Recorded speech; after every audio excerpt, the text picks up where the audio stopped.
The chainsaw snarled in my hands like a living thing, chewing through 150-year-old rot on the front porch of the most beautiful cabin I'd ever laid eyes on. October sun slanted through the chestnut logs, turning the fresh sawdust into golden snow that drifted across my boots. The air smelled of pine sap, with smoke from somebody's distant chimney, and the sweet, clean promise of a new life.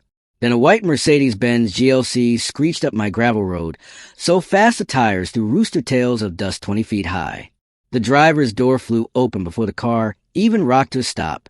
Out stormed a woman who looked like she'd been born angry and had only gotten better at it with practice. 50-something, blonde highlights sharp enough to cut glass, designer sunglasses pushed up into perfectly blown-out hair, face the color of a boiled lobster. She marched straight at me like I was trespassing on her soul. "Stop what you're doing right now," she screamed, voice cracking across the valley like a rifle shot. "You are destroying my son Bradley's inheritance." I killed the saw. Silence slammed down so hard I could hear my own heartbeat and the distant tick-tick-tick of Mercedes' engine cooling in the crisp air. I wiped sawdust off my forearms and stepped down off the porch. "Ma'am, I bought this place fair and square at county auction. Title's clean." She laughed. Not a polite laugh. The kind of laugh that costs 6 figures in therapy for everyone within earshot. "Some county auction," she spat, "doesn't erase 150 years of family history, Mr. whoever the hell you are." Poor Delilah Thornwick. She had no idea that 2 nights earlier I'd found a leather-wrapped bundle hidden behind a loose foundation stone in the basement, a bundle that was about to cost her everything she'd ever owned. My name is Marcus Holloway, 45 years old. 6 months ago, my entire life detonated like a Claymore mine. 20-year marriage, gone. Suburban 4-bedroom with a white picket fence. Sold at a loss to pay divorce lawyers who bill $650 an hour and still send Christmas cards. Savings, vaporized. Dignity, somewhere on I-40 between here and nowhere. But my grandfather, God rest him, always said when you hit rock bottom, you start digging, because that's where you pour the foundation. He died 3 years ago and left me 3 things. His 1940 Stanley tool chest, every plane, chisel, and saw still razor sharp. $37,000 in a coffee can bury it under his workshop floor, and a note in his spidery carpenter's handwriting. "Marcus, work with your hands and you'll never starve. Build something that matters." So there I was at 2:17 a.m. 3 months ago, half a bottle of Jack Deep, scrolling county tax foreclosure lists on a cracked laptop, when I found her, listing hashtag 2024-1873, MBV, 1873 hand-hewn log cabin, 15 acres, Milbrook Valley, Virginia, original chestnut timbers, stone foundation, slate roof, unoccupied 11 years, taxes unpaid 8 years. Starting bid, $25,000. The photos were terrible, grainy cell phone shots taken by some bored county clerk, but even through the dust and cobwebs I could see it. Dovetail corners so tight you couldn't slip a playing car between the logs. Beams the size of railroad ties. A fireplace big enough to roast an entire deer. I felt it in my chest the first time I walked through the door during the preview. The smell of 150 years of wood fires. Coffee boiled on a crane. Children raised, lives lived. My hands knew these walls like scripture. Auction day was pure chaos. I sat in the back row of the county courthouse in my cleanest flannel shirt, heart hammering, watching some BMW driving trust fund kid named Bradley Thornwick, yes, that Bradley, frantically texting mommy for more money every time I raised my bidder card. $47,000. Later the gavel fell. Mine. Clean title. Verified paperwork. Recorded the same afternoon. I slept in the bed of my pickup that night with a deed under my pillow like a kid with a love letter. Then, 3 days into renovation, Hurricane Delilah made landfall. I was on my knees ripping up the last of the mouse-chewed subfloor when I heard gravel crunching under tires that cost more than my truck. A gleaming white Cadillac Escalade rolled up and parked like it was posing for a magazine shoot. The driver's door opened and out stepped perfection, wrapped in Lululemon and contempt. 5'6" of pure country club venom. "I'm Delilah Thornwick," she announced, voice sweet enough to rot teeth. president of the Milbrook Estates Homeowners Association. My husband, Dean, owns Thornwick Construction. Perhaps you've heard of us. Translation: we own this valley, peasant. She walked a slow circle around my cabin like a shark sizing up a bleeding seal. Heels clicking on the stone walkway I'd spent 2 days resetting by hand. This property, she said, has always been understood to be reserved for my son Bradley. There was a gentleman's agreement with Mr. Henderson. I stood up, wiped sweat off my forehead with the back of my wrist. Ma'am, according to the county recorder, Mr. Henderson died intestate with no heirs. That's why it went to public auction. I have the deed right here. I pulled the folded paper from my back pocket. Her manicured smile never wavered, but something behind her eyes went arctic. That auction, she said softly, was premature. This land belongs with people who understand its significance, people who appreciate community standards. The way she lingered on community standards while staring at my steel-toe red wings made my jaw clench. I folded my arms. I understand just fine, Mrs. Thornwick. I'm restoring a piece of American history with my own hands. I'm not going anywhere. For 3 full seconds, the only sound was wind in the pines and the distant hum of somebody's riding mower. Then she pulled out her phone, tapped once, and slipped it back into her designer purse. We'll see about that, Mr. Holloway. She clicked back to her SUV on heels sharp enough to stake vampires, paused at the door, and looked back with a smile that could have frozen lava. Enjoy your little project. Permits can be complicated in Milbrook Valley. The Escalade roared away, coating my entire world in a fresh layer of dust that smelled like Chanel No. 5 and impending war. I stood there a long time, breathing diesel fumes and rage, watching her taillights disappear around the bend. I should have known. Then she wasn't just upset about losing a piece of land. She was declaring total war on someone she considered beneath her station. Big mistake, lady.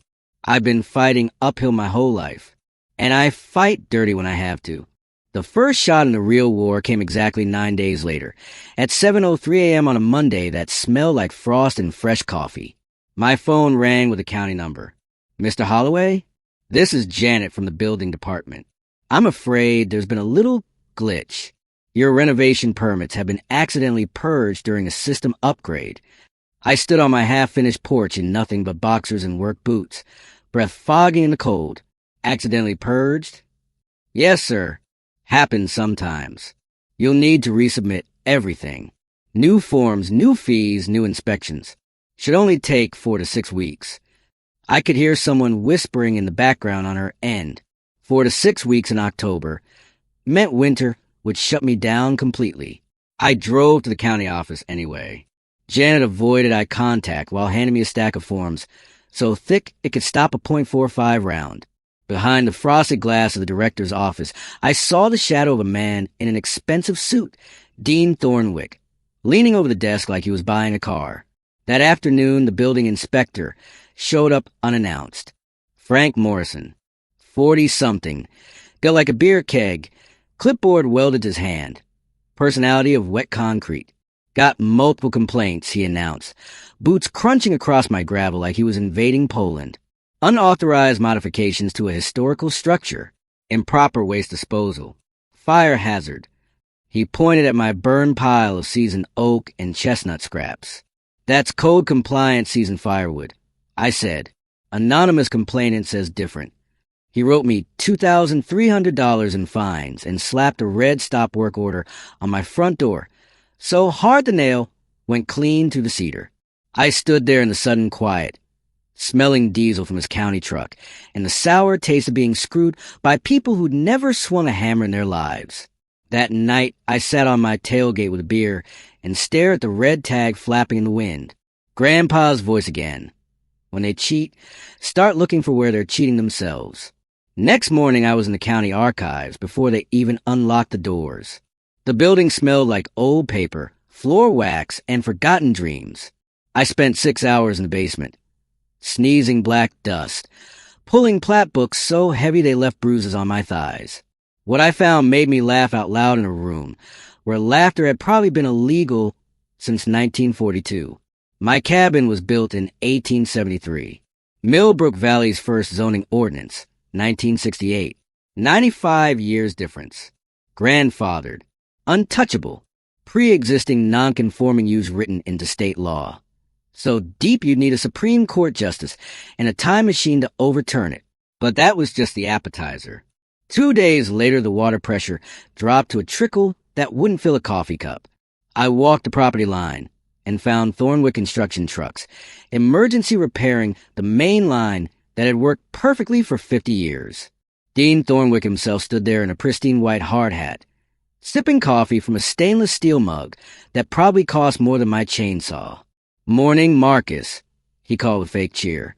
"Should have you back to full pressure by Friday, maybe Monday, weather permitting. Translation, we can choke you out whenever we feel like it."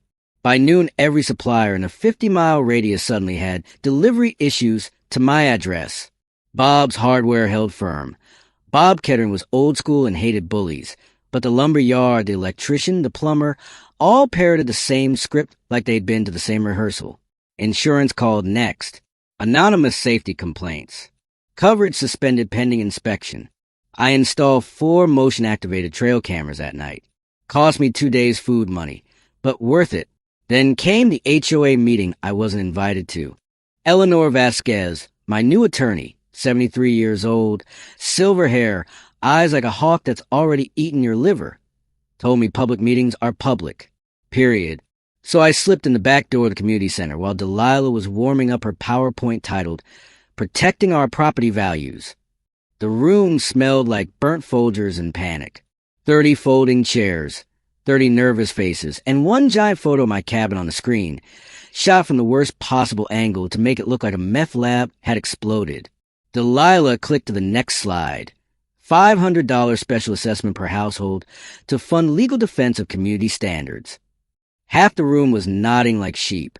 The other half looked like they'd rather eat glass. That's when 86-year-old Mrs. Henderson, original owner's widow, raised a shaky hand. "Excuse me, dear, but wasn't that cabin built by the first settlers? Shouldn't we be preserving history?" Delilah's smile could have frozen hell. "Mrs. Henderson, we appreciate your vintage perspective, but sentiment doesn't override modern safety codes." I stood up, every head swiveled like I just mooned the Pope. "Since you're discussing my property," I said, walking down the aisle, "mind if I add a few facts?" Delilah went the color of spoiled milk. "This is a private HOA meeting, posted on the public community calendar." I said, holding up my phone, "My attorney confirmed my right to attend." Eleanor walked in right on cue, briefcase swinging like the hammer of Thor. "Good evening," she said pleasantly. "I believe there's been a misunderstanding about jurisdiction." She opened the briefcase. Snap, so loud half the room jumped. "Your HOA incorporation documents," she said, holding up the original filings, "specifically exclude any parcel over 10 acres platted before 1950. Mr. Holloway's 15 acres were never legally annexed, which means you've been illegally collecting dues from the previous owner for 17 years. You could have heard a pin drop on carpet. Eleanor smiled like a shark who just smelled blood in the water. "Mrs. Thornwick, would you like to explain fraud to this nice audience, or should we let the state attorney general do it?" Delilah's face went through every color in the Sherwin-Williams rage palette. The meeting dissolved into beautiful chaos. People shouting questions, neighbors arguing, Delilah packing her laptop like the building was on fire. Outside in the parking lot, she cornered me by my truck. October night air sharp enough to cut lungs. "You think you're clever," she hissed, breath coming in angry puffs. "My family built this valley. We know every judge, every commissioner, every cop." I climbed into my truck. "Must be nice," I said. "Too bad none of them can redraw property lines from 1873. I drove home tasting victory and wood smoke. The feeling lasted exactly 11 hours. Wednesday, 6 a.m. The sound of heavy equipment woke me like a heart attack. Thornwick Construction was back, this time with a backhoe tearing up my access road. So deep I'd need a mountain goat to get home. Dean waved from the cab like we were old golf buddies. Thursday, someone poured sugar in my generator tank and slashed 2 tires. Friday, my septic backed up. Emergency plumber found an entire bath towel jammed in the cleanout for $1,000 repair. Saturday morning, I was in the basement wrestling a floor joist that had sagged since the Civil War when my crowbar punched through what I thought was solid stone. Instead, I heard a hollow thunk. I chipped away mortar older than my bloodline and found a cavity the size of a shoebox. Inside, a leather-wrapped bundle bound with rawhide, so dry it crackled when I breathed on it. I carried it upstairs like it was nitroglycerin and laid it on the kitchen table. The smell that rose when I unwrapped was 150 years of secrets. Old paper, tan hide, candle smoke, and something metallic, hope maybe. Inside were three things that changed everything. A territorial land grant, September 15th, 1873, signed by the governor, red wax seal still perfect, granted to Ezekiel Holloway and his heirs forever. 50 acres, mineral rights, water rights, timber rights, boundaries described in flowing 19th century legalese that started at the great oak by the creek and swallowed half the valley, including every inch the Thornwicks had ever claimed a hand-drawn survey map on linen. So fine it felt like silk, showing the Thornwick ancestral mansion smack in the middle of Holloway land, a letter in brown iron gall ink. To my descendants, should any man lay false claim to this grant, present these papers to the territorial authority. This patent is paramount and cannot be diminished by local ordinance, private agreement, or passage of time. Stand your ground. Ezekiel Holloway, 1873 inch. I sat down hard on the pine floor, knees gone weak. Delilah's family hadn't just been squatting for 50 years. They'd been squatting for 150. Every house, every driveway, every overpriced mailbox in Milbrook Estates was built on land that had never legally been theirs. And those mineral rights? I'd heard the rumors. Fracking companies sniffing around these hills for years. Natural gas, maybe rare earths. I was holding the legal equivalent of a loaded nuke. I called Eleanor with hands shaking so bad I could barely dial. Get over here, I said. Bring coffee and notary, and anyone who can authenticate 19th century documents. What did you find? The mother lode. The whole damn mother lode. An hour later my kitchen looked like a war room. Eleanor Vasquez, Dr. Patricia Morse from the State Historical Society, with a portable lab that looked like NASA built it. Bob Kettering with a thermos of coffee strong enough to strip paint. Martha Caldwell, retired schoolteacher and amateur genealogist, clutching a folder thick as a phone book. Dr. Morse went to work under a magnifying lamp, paper fibers, ink chemistry, wax seal analysis. 40 minutes later, she looked up, eyes shining. These are authentic, beyond any reasonable doubt. I'll stake my career on it. Eleanor's smile could have powered Las Vegas. Marcus, she said, you don't just own the cabin, you own half the valley, and everything under it. I looked out my kitchen window at the hills rolling gold in the morning light. Somewhere out there Delilah Thornwick was sipping her latte, thinking she still ruled the world. She was about to learn what happens when you poke a bear, who just found out he owns the entire forest. Sunday dawned cold and perfect. The kind of October morning that makes you believe in God just long enough to watch him burn a kingdom down. My kitchen table looked like the Situation Room for the Normandy invasion.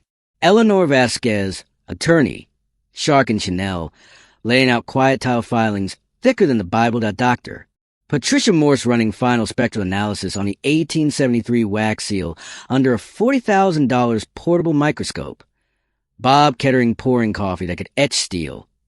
Martha Caldwell with a 3-ring binder proving Ezekiel Holloway was not only my great-great-grandfather, but also the county's first surveyor, which meant every boundary stone he set in 1873 was legally bulletproof.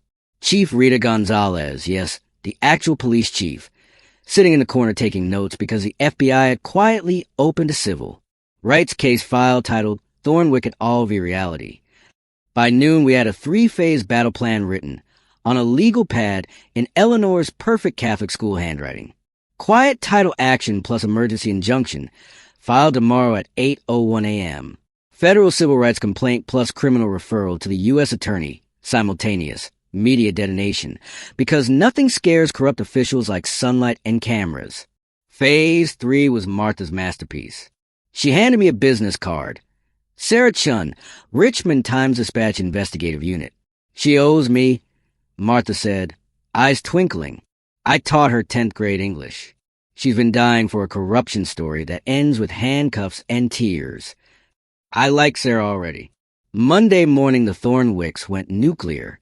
6:03 a.m., Thornwick construction backhoes returned and turned my access road into the surface of the moon. Dean waved from the cab like a kid flipping me off at recess. 7:45 a.m., my septic tank erupted like Old Faithful. Emergency plumber found 2 contractor bags full of quickset concrete poured down the cleanout. $6,800 repair. 9:12 a.m., state environmental inspector, fire marshal, health department, and a very confused agricultural agent all showed up within 20 minutes of each other, each waving anonymous complaints about chemical runoff, open burning, illegal livestock. I had exactly 0 cows, and suspicious odors. They left empty-handed and embarrassed. 11:27 a.m., my insurance company canceled my policy mid-phone call. The agent actually apologized. Someone had sent them photos of my cabin on fire. Photoshop, but convincing to an algorithm.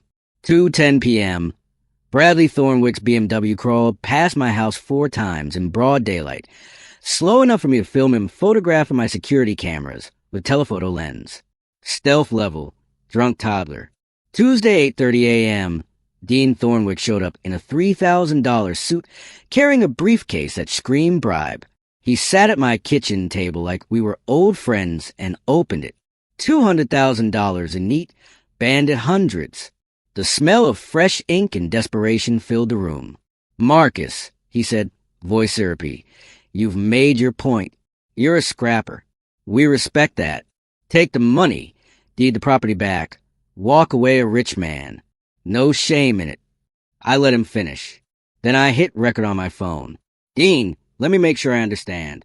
You're offering me $200,000 to disappear, even though I bought 15 acres for $47,000 at public auction? His smile flickered. That's not. Because I continued. If the cabin and 15 acres are really only worth $47,000, why are you so desperate to buy them back at 4 times the price? The briefcase snapped shut like a guillotine. You're making a terrible mistake, Holloway. My family has friends in every courthouse from here to Richmond. I walked him to the door. Funny thing about friends, I said, they scatter when the feds start asking about conspiracy and attempted bribery. His face went the color of spoiled milk. Wednesday morning, I woke up to a smell that turned my stomach. Death. 3 skinned rabbits, 1 possum, and somebody's pet Siamese cat arranged on my front porch in a perfect pentagram. Blood still dripping. Note pinned to the cat with nail. Leave. Tire tracks in the soft garden soil matched Bradley's BMW down to the custom Pirelli tread. I didn't touch a thing. Called Chief Gonzalez. She arrived with gloves and fury. Jesus Christ, Marcus. This is felony animal cruelty now. And psychological terrorism. She photographed everything, took tire casts, bagged the note. FBI's moving faster than I thought, she said quietly. They want this rap before it gets uglier. It got uglier that night. 11:47 p.m., motion lights snapped on. Security cameras caught a figure in black creeping toward my workshop with a red gas can and a road flare. I was already on the porch with the brightest spotlight I owned and 911 on speaker. Freeze. Fire department's 2 minutes out, and I'm streaming live to the cloud. The figure dropped the can and sprinted, but not before 4 cameras caught Bradley Thornwick's entitled little face clear as day. Thursday, 7 p.m., emergency town hall. Community center packed with 312 people. Standing room only. Regional news vans parked 3 deep. State judge flown in. Sheriff's deputies at every door. Delilah sat front row in a Navy power suit, flanked by 4 attorneys who billed more per hour than most people make in a week. She looked like she hadn't slept since the Clinton administration. County Commissioner Williams tried to open the meeting. Delilah shot to her feet. This is a travesty. My family built this community. We are being persecuted by a carpetbagger who... Judge Harrison banged her gavel so hard the handle cracked. Mrs. Thornwick, sit down or be removed. I stood up in the back row. Every camera swung toward me. Eleanor walked beside me carrying the 1873 land grant in an acid-free archival sleeve, like it was a declaration of independence. We reached the front. Eleanor laid the grant on the table under projector. The room went dead silent. Ladies and gentlemen, she began, voice ringing off the cinder block walls, allow me to introduce you to the original Paramount patent for 50 acres of Milbrook Valley, issued September 15th, 1873, to Ezekiel Holloway and his heirs forever. She clicked the remote. The governor's wax seal filled the screen, red as fresh blood. Dr. Morse stepped forward with her authentication. Report projected beside it. Paper stock, rag content. Iron gall ink oxidation, seal composition, and embedded territorial registry fibers all confirm authenticity beyond scientific doubt.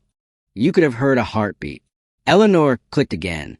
The hand-drawn survey map appeared, modern parcel lines overlaid in red. Every home in Milbrook Estates, phases 1 through 4, sits on land that has never legally belonged to anyone but the Holloway family. Gasps. Phones rose like periscopes. Click. Geological survey.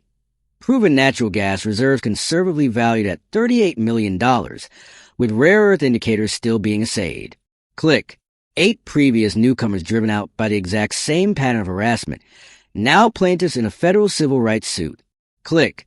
Still image from my security camera.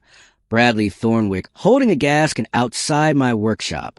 Chief Gonzalez took the microphone. At 2:14 this morning, the FBI executed search warrants on the Thornwick residence and Thornwick construction offices. Bradley Thornwick was taken into custody for attempted arson, stalking, and conspiracy. Dean Thornwick is in federal holding on corruption and bribery charges. Delilah Thornwick, you are hereby served with federal criminal complaint. 2 U.S. Marshals stepped forward. Delilah screamed. Actually screamed, like a banshee with his hair on fire. This is fraud. He's a con man. My family. Judge Harrison's gavel sounded like a gunshot. Mrs. Thornwick, the territorial land grant in my hand supersedes every deed you have ever filed. Mr. Marcus Holloway is the lawful owner of record for approximately 2,100 acres of Milbrook Valley, including full mineral rights. The room detonated. People crying, cheering, hugging strangers. Reporters shouting questions. Delilah collapsed into her chair like someone had cut her strings. I didn't smile. Not yet. I looked straight at her and spoke, just loud enough for the microphones to catch. You picked the wrong carpenter to mess with. 6 months later, June.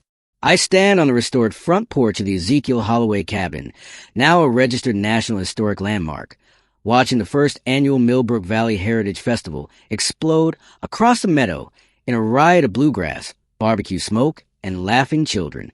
The McMansions that used to loom over my ridge? Gone. Bought out. Demolished. The land seeded with native wildflowers and returned to the 1873 boundaries. Dean Thornwick, 26 months federal prison. Bradley Thornwick, 5 years probation plus 1,000 hours restoring historic structures under my personal supervision. He cries when he swings a hammer now. Delilah Thornwick, sold everything, including the Escalade, to pay $4.8 million in restitution to the 8 families she terrorized, plus federal fines. Last I heard, she was living in a 1-bedroom in Richmond and working retail. The irony is delicious. The gas lease on the mineral rights, first royalty check, was $12.4 million. I cashed it, paid off every debt I've ever had, and put the rest into a trust that funds trade scholarships and historic preservation for kids who look like I did at 15, broke, angry, and good with their hands. Eleanor clinks a beer against mine. You know, she says, most people just wanted to fix a porch. I look out over the valley that finally, legally, undeniably belongs to the Holloways again. Sun slants through the same oaks Ezekiel planted. Wood smoke drifts from a barbecue pit Bob Kettering is ruling like a benevolent dictator. Sarah Chun, my girlfriend now and the journalist who broke the story nationwide, is live streaming the festival for her new book tour. Somewhere in the distance a hammer rings on a nail, steady, honest, eternal. I breathe in pine, barbecue, and justice served colder than a mountain stream. Sometimes, when you're just trying to replace a few rotten boards, you end up taking back everything that was stolen from your people 150 years ago. And that, ladies and gentlemen, is how you deal with an entitled HOA Karen who tries to steal your inheritance. Now it's your turn. Drop your own nightmare neighbor, HOA, or corrupt official stories below. I read every single one. And if anyone ever tells you ordinary people can't win against a machine, send them to Milbrook Valley. I'll give them the tour myself.